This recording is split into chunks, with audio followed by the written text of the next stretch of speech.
नमस्कार और the deep dive में आपका स्वागत है। नमस्कार। आज हम एक ऐसे मुद्दे पर बात कर रहे हैं जो छात्रों की सेहत और उनकी सफलता दोनों से जुड़ा है। हाँ, और अक्सर इस पे ध्यान नहीं जाता। बिल्कुल, ये है पोषण और नींद की अनदेखी।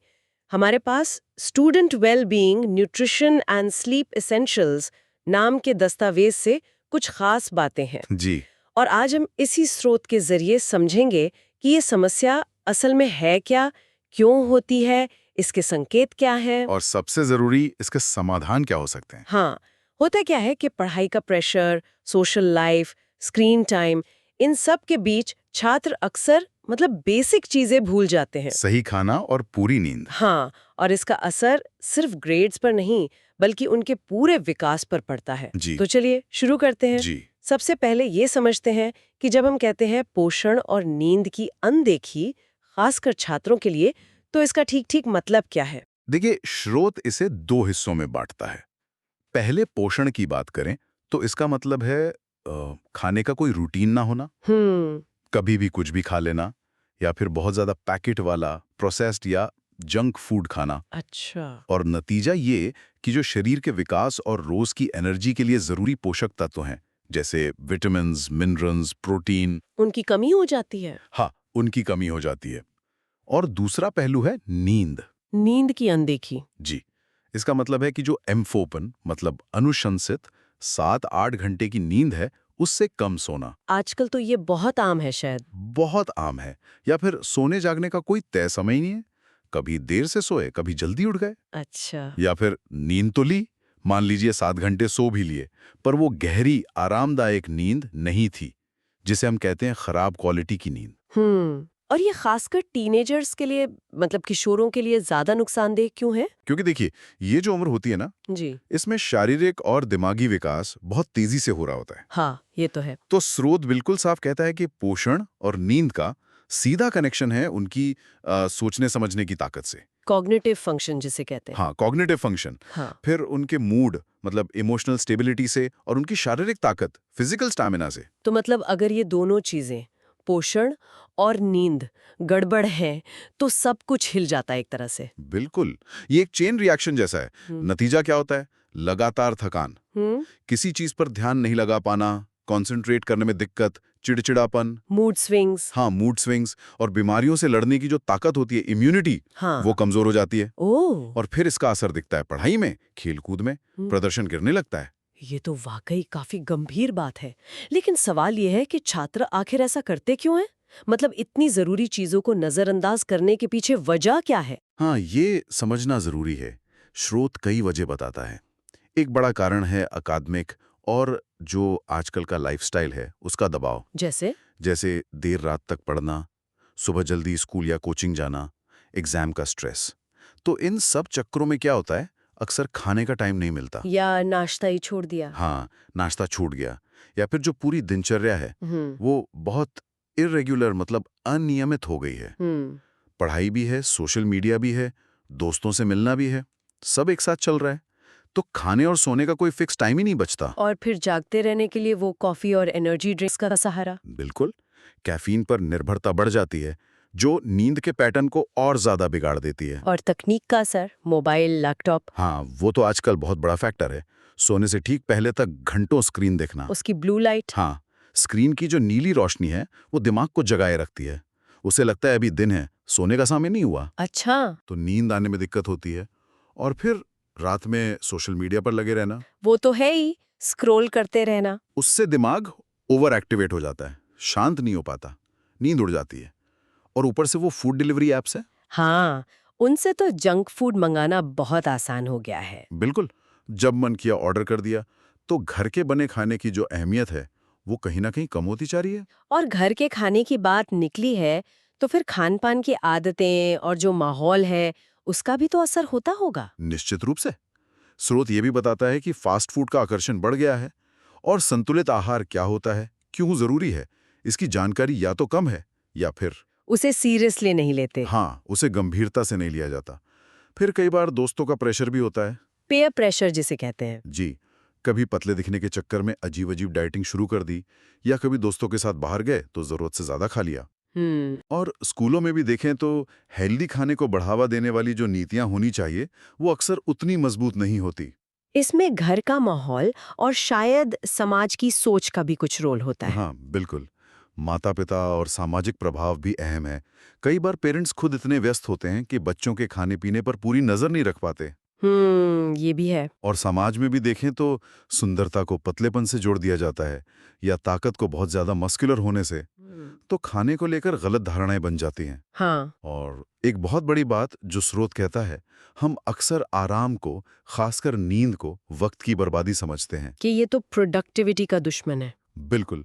जबकि सच ये है कि शरीर और दिमाग को रिचार्ज करने के लिए आराम उतना ही जरूरी है जितना काम। कारण तो काफी हद तक समझ आ गए, पर मुश्किल ये है कि इन समस्याओं को पहचाना कैसे जाए। क्या कुछ खास लक्षण या संकेत हैं जिन पर ध्यान देना चाहिए? हाँ, स्रोत कुछ साफ लक्षण और व्यवहारिक संकेत बताता है। जैसे अगर कोई छात्र लगातार थका थका दिखे, हम्म। बार बार जम्हाई ले रहा हो, क्लास में फोकस न कर पा रहा हो। ध्यान भटकना। हाँ, या फिर उसमें चिड़चिड़ापन बहुत बढ़ गया हो, मूड स्विंग्स हो रहे हो, किसी काम में मन ना लगे, मोटिवेशन कम दिखे।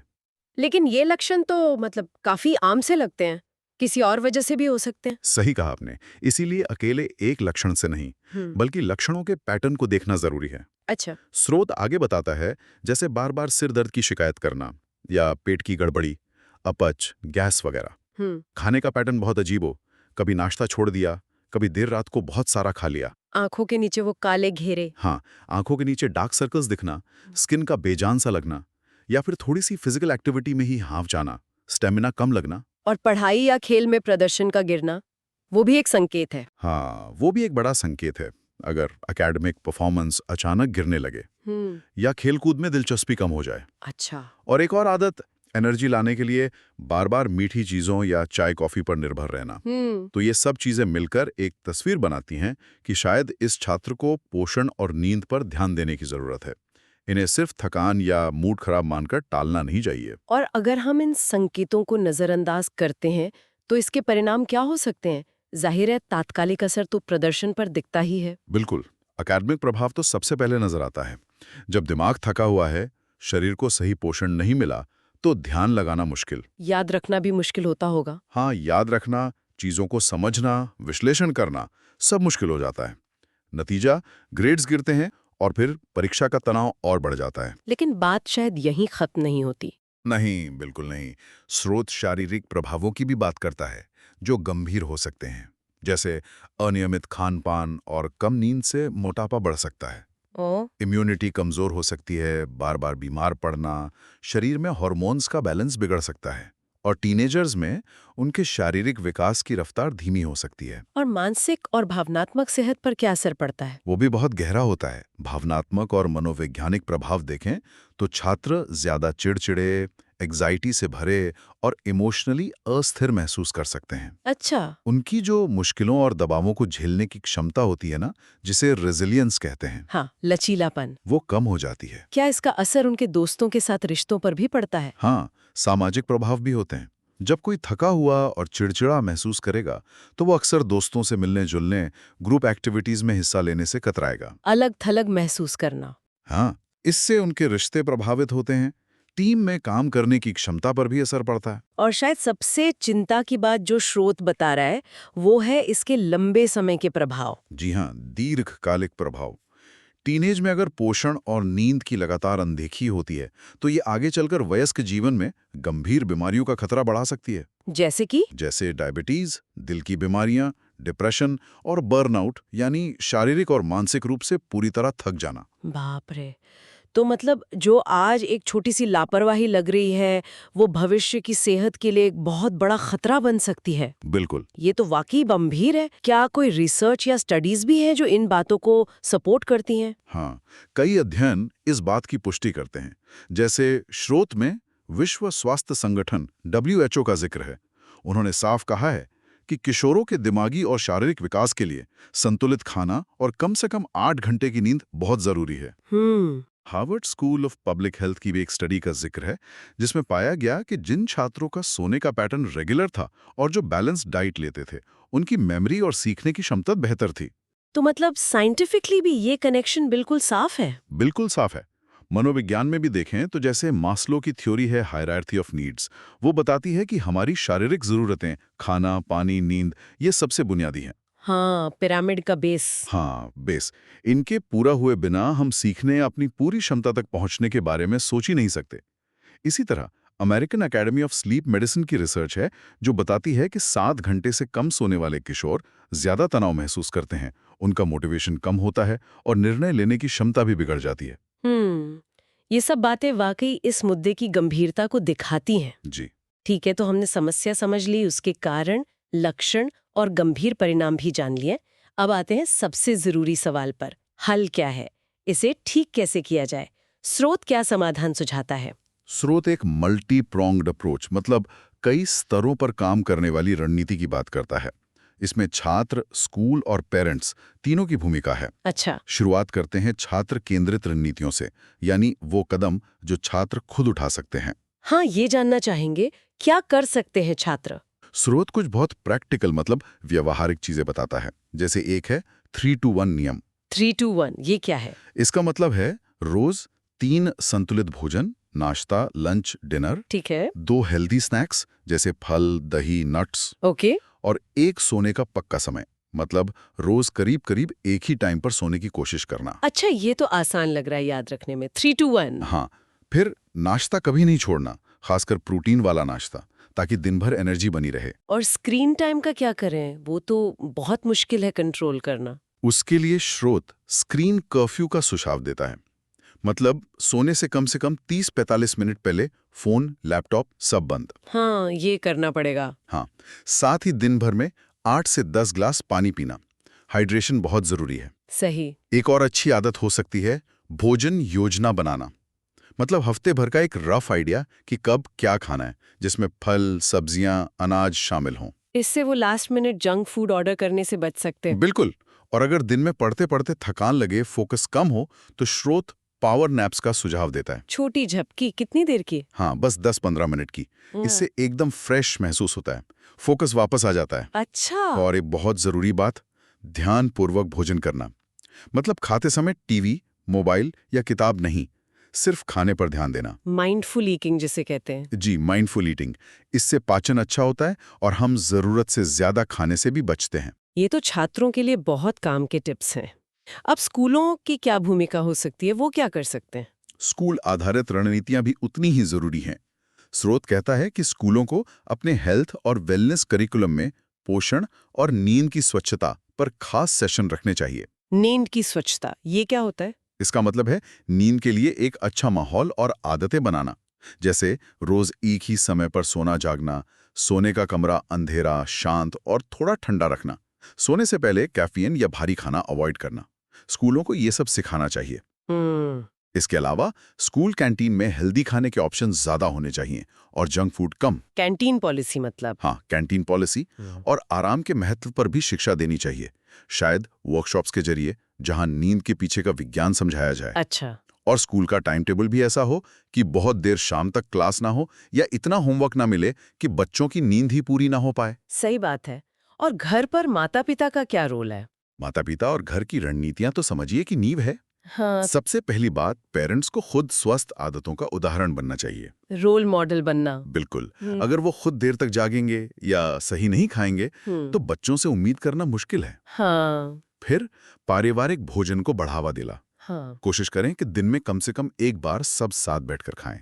इससे बातचीत भी होती है और पता भी चलता है बच्चे क्या खा रहे हैं। हाँ, और जंक फूड को इनाम की तरह इस्तेमाल करने से बचना चाहिए। अच्छा, हाँ, ये तो होता है अक्सर। उसकी जगह फल दे सकते हैं या घर की बनी कोई हेल्दी चीज। हाँ। पेरेंट्स को बच्चों के नींद के पैटर्न पर भी नजर रखनी चाहिए। पक्का करें कि उन्हें 7-8 घंटे की अच्छी बिना रुकावट वाली नींद मिल रही है या नहीं। और वो स्क्रीन वाली बात? हाँ, एक बहुत अहम कदम, बेडरूम को स्क्रीन मुक्त रखना। सोने की जगह पर मोबाइल, टैबलेट, टीवी ना हो तो नींद की क्वालिटी बहुत बेहतर होती है। ये तो सच में एक टीम एफर्ट लगता है। छात्र, स्कूल, पेरेंट्स सबको मिलकर काम करना होगा। बिल्कुल। क्या बड़े स्तर पर मतलब पॉलिसी लेवल पे भी कुछ करने की जरूरत है? हाँ, स्रोत कुछ संस्थागत और नीतिगत सिफारिशें भी देता है, जैसे स्कूलों में रेगुलर पोषण परामर्श और हेल्थ चेकअप की व्यवस्था हो। स्कूलों को आहार विशेषज्ञों मतलब डाइटिशियंस को बुलाकर इंटरैक्टिव सेशंस करवाने चाहिए, छात्रों और पेरेंट्स दोनों के लिए। अच्छा। और सबसे जरूरी, आराम की संस्कृति को बढ़ावा देना। ये सोच बदलनी होगी कि बस लगातार काम करते रहना ही अच्छा है। कि आराम करना भी प्रोडक्टिविटी का हिस्सा है। बिल्कुल, ये मैसेज देना होगा। और स्कूलों को अपने कैंटीन और शेड्यूल को जो राष्ट्रीय स्वास्थ्य दिशा निर्देश हैं, जैसे सीबीएसई का हेल्थ फ्रेमवर्क है, उनके हिसाब से अलाइन करना चाहिए। तो ये एक पूरा मतलब होलिस्टिक अप्रोच है। बिल्कुल। संक्षिप्त में कहें तो स्रोत का निचोड़ यही है कि पोषण और नींद, ये वो अदृश्य नींव हैं जिन पर एक छात्र की सीखने की क्षमता, उसका प्रदर्शन और उसकी ओवरऑल वेलबींग टिकी होती है। जब कोई छात्र सही ढंग से पोषित होता है, अच्छी नींद लेता है, तो वो साफ सोच पाता है, चीज़ों को बेहतर तरीके से सीखता है और मुश्किलों का सामना ज्यादा हिम्मत और लचीलेपन से करता है। सही। तो स्कूलों और पेरेंट्स को ये समझना होगा कि दिमागी तेजी और शारीरिक ऊर्जा सिर्फ मेहनत से नहीं आती, अपनी देखभाल करने से भी आती है। सेल्फ केयर बहुत जरूरी है। जब छात्र अपने शरीर को सही फ्यूल देने और दिमाग को रिचार्ज करने को प्राथमिकता देते हैं, तो वो असल में एक संतुलित, सफल और संतुष्ट जीवन की नींव रखते हैं। तो इस पूरी चर्चा का सार यही निकलता है कि हमें छात्रों की सफलता को सिर्फ उनके मार्क्स या अकादमिक अचीवमेंट से नहीं देखना चाहिए। जी हाँ। उनकी शारीरिक और मानसिक सेहत शायद उससे कहीं ज्यादा जरूरी है। इस चर्चा के अंत में एक विचार है जिस पर शायद हमारे श्रोता सोच सकते हैं। जरूर। स्रोत में एक स्टूडेंट ग्रोथ टूलकिट का जिक्र था, जिसमें कुछ चेकलिस्ट्स और प्लानर है। जरा सोचिए, अगर कोई छात्र सिर्फ एक हफ्ते के लिए अपनी इन आदतों को, मतलब क्या खा रहा है, कब सो रहा है, सोने से पहले स्क्रीन कितना देख रहा है, थोड़ा ध्यान से ट्रैक करे। एक डायरी की तरह। हाँ, तो क्या इससे उसकी अपनी एनर्जी, फोकस और सेहत को लेके जो उसकी समझ है, उसमें कोई फर्क पड़ेगा? क्या वो खुद में कुछ बदलाव महसूस करेगा? ये एक छोटा सा प्रयोग शायद खुद को बेहतर समझने की दिशा में पहला कदम हो सकता है। दिलचस्प विचार है। बिल्कुल। तो इसी विचार के साथ आज की ये गहरी पड़ताल यहीं समाप्त करते हैं। जुड़ने के लिए धन्यवाद। धन्यवाद।